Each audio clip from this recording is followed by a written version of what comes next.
মিরপুরে লম্বা সময় পর ফিরে এসেছে বাংলাদেশ। বিশ্বকাপের আগে নিউজিল্যান্ডের বিপক্ষে ওয়ানডে সিরিজের পর শেরেবাংলা স্টেডিয়ামে সাদা বলের ক্রিকেট খেলেনি জাতীয় দল। দীর্ঘদিন পর বাংলাদেশ ফিরল নিজেদের প্রিয় মাঠে। সেই ফেরায় স্বস্তির এক জয়ও এসেছে বটে, তবে রেখে গিয়েছে অনেক প্রশ্ন। চলতি জিম্বাবুয়ের বিপক্ষে প্রথমবার দেখা গেল প্রতিদ্বন্দ্বিতাপূর্ণ এক ম্যাচ। ব্যাটারদের ব্যর্থতার পর বোলারদের কল্যাণে সিরিজের টানা চতুর্থ জয় তুলে নিয়েছে বাংলাদেশ। বাংলাদেশের দেওয়া 144 রানের টার্গেটে খেলতে নেমে জিম্বাবুয়ের ব্যাটিং খুব একটা খারাপ হয়নি, তবে বাংলাদেশি বোলাররা উপহার দিয়েছেন নিয়ন্ত্রিত বোলিং। জিম্বাবুয়ে লক্ষ্যের খুব কাছে গিয়ে থেমেছে আবারও। তাসকিন, সাকিব, মোস্তাফিজদের 68 বোলিংয়ের সুবাদে 138 রানে শেষ হয়েছে সফরকারীদের ইনিংস। চতুর্থ ম্যাচে বাংলাদেশের জয় 5 রানে।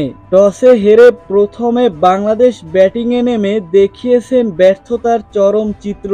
101 রানের জুটি দিয়ে বাংলাদেশ বড় স্কোরের স্বপ্ন দেখিয়েছিলেন তানজিদ হাসান তামিম এবং সৌম্য সরকার। দারুণ 50ও পেয়েছিলেন তামিম, কিন্তু ব্যক্তিগত 52 রানে তার বিদায়ের পর ধ্বংসের শুরু। তাওহিদ হৃদয়, সাকিব আল হাসান, নাজমুল শান্ত কিংবা জাকের আলী, রিশাদ হোসেন কেউই দেখা পাননি রানের।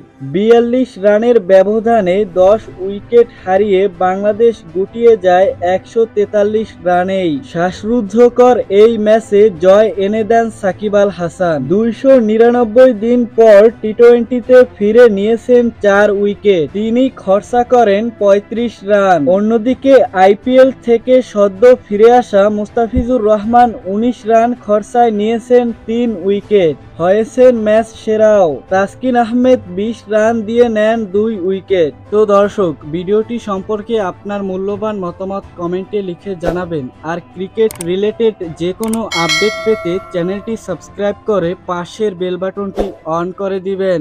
ধন্যবাদ।